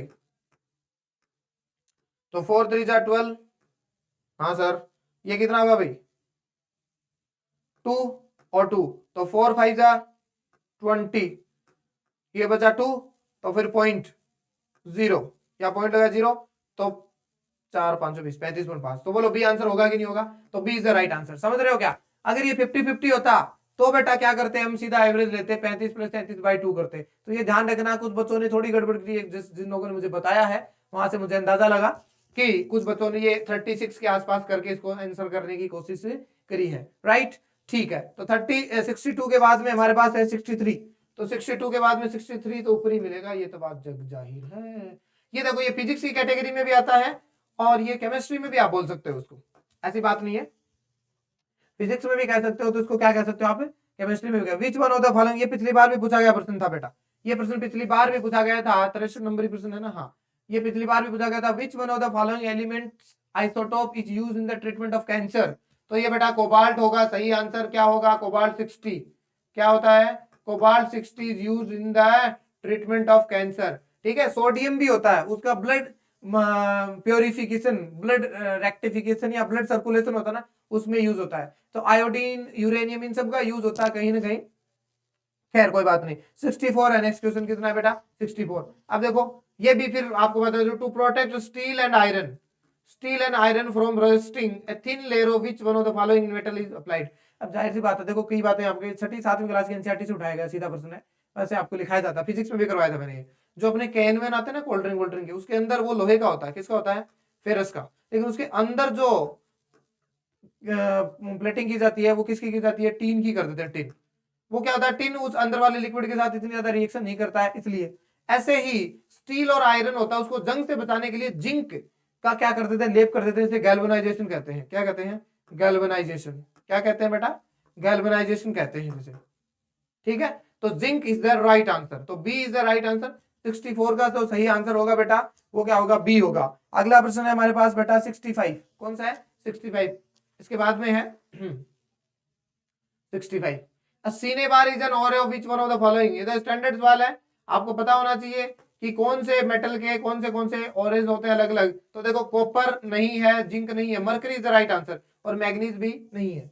तो ये बहुत फेमस है सिनेबार, ठीक है, गैलेना, सिनेबार, ये सारी चीजें याद रखें आप। हाँ ठीक है, 65 के बाद में बेटा 81 पे आते हैं। अब हम सीधा किस पे आते हैं, 81 पे, ठीक है। ये फिजिक्स आ गई है जो हम ऑलरेडी कर चुके हैं, 81 पे आते हैं हम। 81 ये रहा, हाँ भाई द पीएच, ये फिर बता रहा हूँ 10th क्लास के एसिड बेस वाले चैप्टर के अंदर एक बेटा टेबल बनाई हुई है, घूम फिर के कभी नींबू का पूछ लेता है, कभी किसी पूछ लेता है, इसी की बार बार वो आपसे बात करेगा, ठीक है। तो pH value of milk of magnesia is approximately बेटा 10 से लेके 10.4 या 10.5 के आसपास इसका लाई करती है वैल्यू, लेकिन मैच करें डाटा तो उसके हिसाब से अपनी यही आएगी। बहुत इंपॉर्टेंट बात है, मिल्क ऑफ मैग्नीशिया होता है बेटा मैग्नीशियम हाइड्रोक्साइड, ठीक है। ये जो अपने इनो होते हैं ना, एंटासिड के रूप में इसको यूज करते हैं। इनो जो हम लेते हैं ना, एसिडिटी बढ़ जाती है, तो फिर हमें शांति मिलती है उसको पीने से, उसमें इसका यूज किया जाता है। ठीक है, तो व्हाइट व्हाइट पाउडर होता है दानेदार, इनो जो होता है वही होता है। ठीक है, ऐसे समझ लें। 81 के बाद बेटा 82। अब देखो, विच one of the following compound is use in black and white photography. अब मैं आपको बात बता देता हूं बेटा, जो सिल्वर है ना, सिल्वर Ag, ये बहुत ही ज्यादा इंपॉर्टेंट है। इसके 3 कंपाउंड है, वो घूम फिर के आपसे लाइफ में पूछेगा। एक तो होगा बेटा AgNO3, जिसे सिल्वर नाइट्रेट कहते हैं। ये बेटा परमानेंट इंक में यूज किया जाता है, एमिटसाई। ठीक है, एक बार लगा साला मिटेगी नहीं कभी, उसमें यूज। एक होता है बेटा AgI, सिल्वर आयोडाइड। इसमें जब आर्टिफिशियल तरीके से बारिश करनी होती है, फोग वोग हो जाता है, UAE वगैरह में बहुत ज्यादा करते हैं कई बार। ठीक है, गवर्नमेंट उसको करती है, तो बेटा इसमें AgI का यूज करते हैं। फिर एक आता है ब्लैक एंड व्हाइट फोटोग्राफी, उसमें AgBr का यूज करते हैं। ठीक है, सिल्वर ब्रोमाइड का यूज करते हैं। अगेन 10th क्लास का पहला चैप्टर आराम से देखें, उसके अंदर ये है। मैं फिर कह रहा हूं एनसीईआरटी, केमिस्ट्री बायोलॉजी एनसीईआरटी से एज इट इज उठ के आई है, आती है। और बेटा फिजिक्स भी एज इट इज आती है, बस घुमा के दिए इस बार, बट है एनसीईआरटी के अंदर सारा। ठीक है, खैर सॉरी। इसके बाद में कौन सा है 83। 83 देखो भाई, आओ भाई, बहुत ही आसान है। इसके साथ 2-3 सवाल कराता हूं। What is the number of water molecule present in ferrous sulphate crystal. अब देखो भैया, एक तो होता है ब्लू विट्रोल। क्या होता है ब्लू विट्रोल? वो होता है बेटा कॉपर सल्फेट .5H2O। एक होता है ग्रीन विट्रोल कहते हैं बेटा इसको। ठीक है, अच्छा एक बात और है, अगर इसको गर्म कर दो तो ये 500 के 500 मॉलिक्यूल उठ जाएंगे, तो इसे व्हाइट विट्रोल बोल देते हैं कई बार। ठीक है, वापस पानी डाल दोगे तो क्या जाएगा, ब्लू विट्रोल बन जाएगा। तो ये एक्चुअली में रिवर्स प्रोसेस होती है, ये फिजिकल चेंज होता है। ऐसे बेटा फेरस सल्फेट होता है, उसमें बेटा 7 मॉलिक्यूल होते हैं और इसे ग्रीन विट्रोल भी कहा जाता है। तो भविष्य के लिए याद रखें, green vitriol, ferrous sulphate, blue vitriol, copper sulphate. ठीक है, नीला थोथा हिंदी वालों। तो right answer would be D is the right answer. के बाद में 84 हाँ 84 ये राइट के नीचे। अब देखो बेटा, what is the colour of, हाँ भाई, what is the colour of a precipitate. ठीक है, precipitate obtained by passing CO2 throwing lime water. देखो लाइम वाटर होता है कैल्शियम ऑक्साइड, इसके अंदर आप क्या डाल देते हो, CO2। ठीक है, तो बेटा कैल्शियम कार्बोनेट बनता है। ये किस कलर का होता है, व्हाइट कलर। तो जो लोग जानते थे क्या लिखा है, पता नहीं कौन है, तो ये व्हाइट जो है ये सही आंसर होगा बेटा इसका। ये भी 10वीं क्लास का पहला चैप्टर केमिकल रिएक्शन वाला दूसरा चैप्टर होगा शायद, उसके अंदर है। तो 84 है क्या ये 84? हाँ भाई ठीक, कोई समस्या नहीं है। हाँ भाई व्हाइट, ठीक है बेटा, चलो कोई बात नहीं। कई बार इसको और करता है, लाइम वाटर को बेटा कैल्शियम हाइड्रोक्साइड मान लेता, तब भी क्या बनती है, वो पपड़ी बनती है कैल्शियम हाइड्रोक्साइड वाली। ठीक है, हाँ। Which one of the following pair of element in liquid नहीं is liquid? Which one of the following pair of element is liquid at room temperature? ध्यान रखना, एलिमेंट पूछा है, क्या पूछा है, एलिमेंट पूछा है। तो भैया 85 में जो 85 है ना, 84 के बाद में 85। ठीक है, हाँ 85। अब ध्यान से देखना बेटा, ब्रोमीन जो है ये क्या है, नॉन मेटल है। क्या है, नॉन मेटल। और बेटा मरकरी जो है गैलियम सीजियम वो क्या है, मेटल। लेकिन इसने मेटल का चक्कर ही नहीं पूछा, इसने एलिमेंट पूछा, तो दोनों हो सकते हैं। तो देखो कुछ लोगों ने इसलिए मरकरी और ब्रोमीन सही किया है, ये सही आंसर है। मरकरी और ब्रोमीन है वो रूम टेम्परेचर पे किस में होते हैं, लिक्विड में होते हैं। गैलियम और ब्रोमीन का भी सर कई बच्चे बोलेंगे सर गैलियम बेटा थोड़ा सा टेम्परेचर बढ़ने पे पिघलता है। ठीक है, और गैलियम और मरकरी इसमें फिर वही बात है, गैलियम तो इसमें गैलियम कैंसिल करना पड़ेगा हमें, क्योंकि गैलियम जो है वो हर जगह, सीजियम ये सीजियम की वजह से कैंसिल होगा, वैसे भी सीजियम नहीं हो पाएगा। तो इसलिए सही optimum solution for this question would be क्या, मरकरी एंड ब्रोमीन। 85। ठीक है, 85 के बाद में 86 है मेरे पास। क्या है, 86 है। कौन सा बेटा, 86। 86 हाँ। अब देखो which one of the following methods can be used to separate anthracene from a mixture of salt and anthracene। कहता है नमक और एंथ्रासीन एक साथ रखे हुए हैं और उसमें से एंथ्रासीन को अलग करना है, कौन सा तरीका अलग होगा माना जाएगा। तो देखो याद रखें, एंथ्रासीन एक सब्लिमेटेड प्रोडक्ट होता है। क्या होता है, सब्लिमेटेड प्रोडक्ट होता है। तो जो प्रोडक्ट सब्लिमेटेड होते हैं जाहिर सी बात उनको सब्लिमेशन करना पड़ेगा, इसलिए बेटा sublimation process is gonna be the right option for this. Sublimation process से आप इसको क्या कर सकते हो। ये बेटा सीधे के सीधे 7वीं 8वीं क्लास के एनसीईआरटी उठा के देखना, उनमें कहीं ना कहीं आपको केमिस्ट्री वाले फिजिकल केमिकल चेंज जो चैप्टर ना वहां आपको जरूर मिल जाएगा, मैं गारंटी दे रहा हूं इस बात की। अगला है 86 के बाद में 87। 87 क्या बेटा, shoots of plant show upward movement and it can be designated to be. अब देखो ध्यान से देखना, एक कई वर्ड है इसमें, नेगेटिवली फोटोट्रोपिक, पॉजिटिवली केमोट्रोपी, पॉजिटिवली हाइड्रोट्रोपिक। देखो पॉजिटिवली का मतलब है वो चीज जहां है ना उधर जाएगा, वो मतलब होता है। अब देखो प्लांट अपवर्ड मूवमेंट, पौधे हैं, पेड़ पौधे हैं, वो ऊपर जा रहे हैं, उनका ऊपर बढ़ते हैं ना, तब इसका मतलब क्या है, ध्यान से देखना। जो जियोट्रोपिक का मतलब होता है ग्रेविटी, तो वो तो नीचे है, हाँ सर, वो उसके उल्टा जा रहे हैं ना, तो नेगेटिवली जियोट्रोपिक हो जाएगा। अब पॉजिटिवली हाइड्रोट्रोपिक क्या होता है, पानी तो नीचे होता है इसलिए वो नीचे जाना चाहिए था, जो गलत होगा। पॉजिटिवली केमोट्रोपिक होता है केमिकली जो चीज होती है ना, केमिकल रिएक्शन जहां होती है, जहां भोजन बनता है, वो तो बेटा क्या होते हैं, पेड़ पौधे बनाते हैं, या फिर क्या होता है कई बार जड़ों के अंदर भी हो सकता है, तो वो इसलिए नीचे की ओर हो जाएगा। दूसरा नेगेटिवली फोटोट्रोपिक, नेगेटिवली फोटोट्रोपिक थोड़ी है, फोटोट्रोपिक मतलब लाइट जहां है वहां की ओर बढ़ेंगे, तो वो तो बेटा ऊपर की ओर होता है। तो इस चारों में से सही बेस्ट ऑप्शन कौन सा है, negatively geotropic is the right answer, क्योंकि जियोट्रोपिक का मतलब होता है ग्रेविटी नीचे, तो ये उसके ऊपर जा रहा है ना, तो नेगेटिव हो गया ना, उसके उल्टा जाना, इसलिए क्या होंगे, तो shoots of plants of upward movement it can be designated to be negatively geotropic. ठीक है। 87 के बाद में क्या है भाई, 88, क्या है 88, ठीक है। 88 में आओ भाई, हाँ, which one of the following statement about the process of photosynthesis is correct. देखो फोटोसिंथेसिस में कई लोगों को ऐसा लगता है जैसे कि carbon dioxide is oxidised to form carbohydrate, नहीं, दैट इज फाइन कि कार्बन डाइऑक्साइड जो है उसके साथ, लेकिन कार्बोहाइड्रेट मतलब ग्लूकोज बनाती है, दैट डजंट मीन कि आपके साथ ये ऑप्शन सी हो जाएगा। वाटर मॉलिक्यूल होते हैं वो स्प्लिट होते हैं हाइड्रोजन और ऑक्सीजन गैस के अंदर, ये इसका बेस्ट ऑप्शन होगा। ठीक है। Chemical energy is converted into light energy, गलत। Light energy is directly used to split water, नहीं। ठीक है, यूज होता है लाइट एनर्जी का, लेकिन सीधा पानी को तोड़ने के लिए नहीं होता। तो इसके अंदर बेटा सही ऑप्शन कौन सा होगा, वाटर मॉलिक्यूल है वो टूट जाते हैं हाइड्रोजन और ऑक्सीजन के फॉर्म में। ठीक है। तो ये बोल रहे हैं जब जब पेड़ पौधे भोजन बनाते हैं अपना, तो कार्बन डाइऑक्साइड को यूज करते हैं और फिर ऑक्सीजन छोड़ते हैं, तो वो बेटा इसी प्रोसेस से आती है, ऑक्सीजन रिलीज होती है। ठीक है, वाटर मॉलिक्यूल से ही ऑक्सीजन क्या होती है, रिलीज होती है। तो 88 में सही आंसर क्या होगा, सी होगा। फिर है बेटा कौन सा है, 89। ठीक है, 89, हाँ ये रहा। How are evergreen plants with woody stem having naked seed classified. अब ये कहता है कि जो हमेशा जिंदगी भर हरे रहने वाले जो पेड़ हैं उनमें जो जो उनका तना होता है उनके नेक्ड सीड क्लासिफाइड। ठीक है, तो मतलब ये हुआ कि उनके जो बीज होते हैं वो नंगे क्यों होते हैं। तो ये 88 88 हाँ 89 प्रश्न है बेटा। इसके अंदर क्या होगा कि हमारे पास लगभग 650 स्पीसीज होती हैं बेटा जिम्नोस्पर्म की। किसकी, जिम्नोस्पर्म की।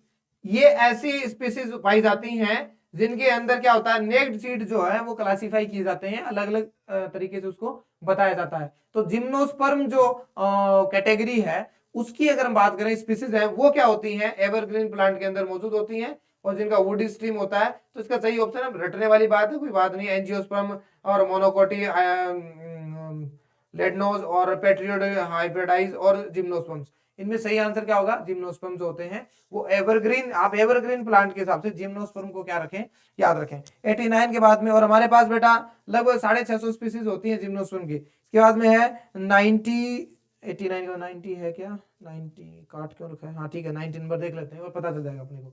90 नंबर इसके नीचे ही है क्या, हाँ है यार, यस।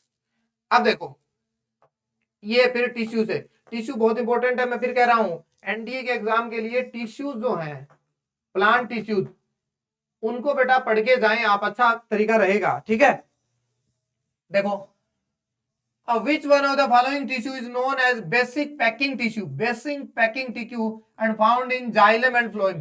जाइलम और फ्लोएम के अंदर जो टिश्यू पाया जाता है वो कौन सा होगा, तो बेटा पेरेनकाइमा होगा। कौन सा होगा, पेरेनकाइमा। जो पेड़ के सॉफ्ट हिस्से होते हैं ना, पेड़ के सॉफ्ट हिस्से जो होते हैं वहां जो टिश्यू पाया जाता है वो पेरेनकाइमा होता है। कौन सा होता है, याद रखें, सॉफ्ट हिस्सों में, सॉफ्ट पार्ट में जो पाया जाने वाला सॉफ्ट पार्ट के अंदर पाया जाने वाला जो टिश्यूज होते हैं वो क्या होते हैं बेटा, पेरेनकाइमा होते हैं। इस बात का हमें खिदमत होनी चाहिए। बेसिक पैकिंग टिश्यू कहते हैं और जो जाइलम और फ्लोएम के अंदर मिलते हैं। तो इसका सही आंसर क्या होगा, पेरेनकाइमा। ठीक है, 90 के बाद में है बेटा 113 पीरियड। 113 पे चलते हैं, लंबा गैप है हमारे पास। 113 नंबर प्रश्न में चलते हैं। हाँ ये रहा। What is the total number of chamber, what is the total number of chamber, फिर बायोलॉजी है, number of chamber in the stomach of domestic animals जैसे cattle, buffalo, goat and sheep. ये जो घरेलू पशु होते हैं, आपके मवेशी या हमारे अंदर देख लो, इनमें बेटा सब में याद रखना 4 क्वार्टर होते हैं, 4 कमरे होते हैं। दिल के अंदर 4 छेद होते हैं, इनके छेद नहीं सॉरी 4 कमरे होते हैं, याद रखना।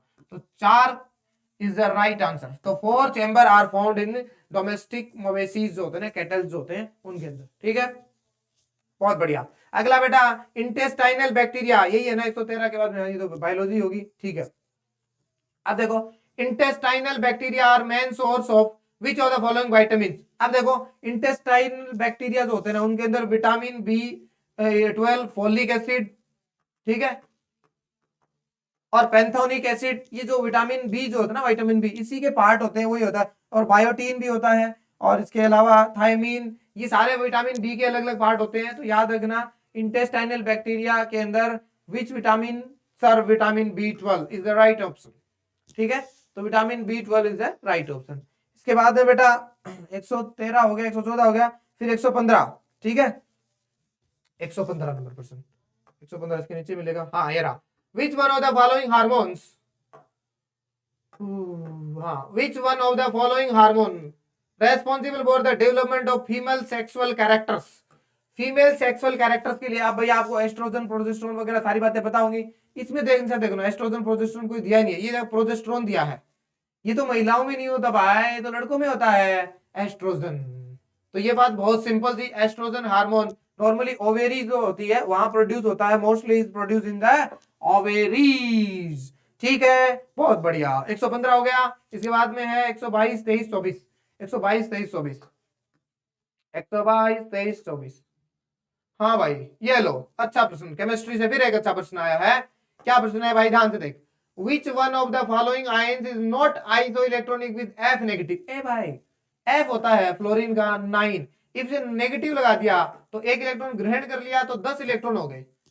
तो कहता है कि जिन जिन में 10 हैं वो तो करना नहीं, नोट दिया है, नोट आइसोइलेक्ट्रॉनिक। तो बेटा ऑक्सीजन में 8 होते हैं, 2 ग्रहण कर लिए तो कितने हो गए, 10।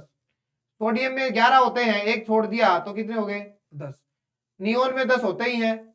और बेटा नाइट्रोजन में कितने होते हैं, 7 होते हैं नाइट्रोजन में, 1 और ग्रहण कर लिया तो 8 हो गए। तो बताओ इसमें 10, इसमें 10, इसमें 10, फ्लोरीन में 10, तो बताओ नाइट्रोजन बचा कि नहीं बचा।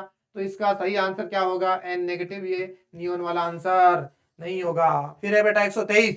123 what is the total number of covalent bond in methanol. Methanol में कोवेलेंट बॉन्ड कितने होते हैं, मेथेनॉल जानते तो क्या। हाँ सर जानते हैं, CH3OH होता है। तो बना लो, लो ये हाइड्रोजन, ये हाइड्रोजन, ये हाइड्रोजन, ये ऑक्सीजन, ये हाइड्रोजन। अब कोवेलेंट बॉन्ड एक घेरा, एक घेरा, एक घेरा, एक घेरा, एक घेरा, 5 हुए कि नहीं हुए, 5। तो C is the right option. अब इसमें डबल बॉन्ड आ जाता ना, तो बेटा उसके अंदर एक पाई बॉन्ड हो जाता, फिर क्या बॉन्ड हो जाता, पाई बॉन्ड हो जाता, तो उसको हम कंसीडर नहीं करेंगे। तो 123 में बोलो कौन सा आएगा, सी ऑप्शन आएगा बेटा, 5 नंबर। ओके 124, 124 ये लो, थोड़ा सा अंधेरा है लेकिन कोई बात नहीं, फिर भी हम इसको आराम से कर सकते हैं। तो बेटा क्या है, ओहो मैं लिख देता हूँ, विच one of the following is chemical formula of plaster of Paris. बेटा पीओपी जिसे कहते हैं उसका केमिकल फॉर्मूला पूछ लिया है। और ये भैया कैल्शियम सल्फेट का सेमी हाइड्रेट होता है। कैल्शियम सल्फेट का क्या होता है, semi hydrate. What, semi hydrate. Semi का मतलब है कैल्शियम सल्फेट के जितने मॉलिक्यूल होंगे ना, उसके आधे मॉलिक्यूल किसके होंगे, पानी के। तो बेटा वो क्या बन जाता है, प्लास्टर ऑफ पेरिस। तो बोला ये हुआ कि नहीं। अब इसमें एक है कैल्शियम सल्फेट तो आधा, तो सही ऑप्शन। इसमें एक तो 2, ये जिप्सम होता है। ये क्या होता है बेटा, जिप्सम। ये ओ कुछ नहीं है तो ठीक है, ये ऐसा कॉपर होता है तो ये ब्लू विट्रोल हो जाता है। कैल्शियम सल्फेट के 4 नहीं है। अच्छा दूसरी बात, एक इसका आधा अब मैं ले लूं, कैल्शियम सल्फेट के 2 ले लूं और बेटा पानी का कितना ले लूं 1, तो क्या ये प्लास्टर ऑफ पेरिस नहीं है, बिल्कुल आज प्लास्टर ऑफ पेरिस है ये भी। तो बेटा बहुत सारे फॉर्मूले बनते हैं। ये एक कैल्शियम सल्फेट जितना आना उसका आधा होना चाहिए, तो बता ये 2 है तो आधा हाइड्रोजन 1 हुआ। और ये बेटा 3 कर दूं कैल्शियम सल्फेट, तो बता 3/2 नहीं हो गया क्या है पानी के, और वहां 4 कर दूं तो 2 कर दे। ऐसे हजारों फॉर्मूले बन सकते हैं कि नहीं बन सकते? हाँ। तो बेटा इस प्रकार से हमने, देखो मैं बताता हूं, इस पेपर में 51, 52, 53, 60, 61, 53, 60, 61, 60, 61, 62, 63, 65 तक, 62, 63, 64, 65, और फिर बेटा 81, 82, 83, 84, 85, 86, 87, 88, 89, 90। ठीक है, 81, 82, 83, 84, 85, 86, 87, 88, 89, 90, और फिर बेटा 13, 14, 15, 22, 23, 24, 113, 114, 115, और 122, 123, 124, 122, 123, 124। ये बेटा 25% आप काउंट कर ले। 1, 2, 3, 4, 5, 6, 7, 8, 9, 10, 12, 13, 14, 15, 16, 17, 18, 19, 20, 21, 22, 23, 24, 25। 25% किसके आए? केमिस्ट्री बायोलॉजी के, जिसमें 15 केमिस्ट्री के मिलेंगे और बेटा 10 बायोलॉजी के, और बचे हुए 25% किससे हैं? फिजिक्स से। तो आई होप कि आपने बहुत ही आसानी से इनको अटेम्प्ट किया होगा और बहुत ही अच्छे प्रश्न थे। एनसीईआरटी से बाहर कुछ नहीं आया है, जो टीचर आपको पढ़ाए होंगे उनके नोट से बाहर कुछ नहीं आएगा जैसे कि हमने पढ़ाया है। No question was out of our designated syllabus what we let people write and boys write into their copies. ठीक है, so do focus and wish you all the best for the next NDA. Thank you so much.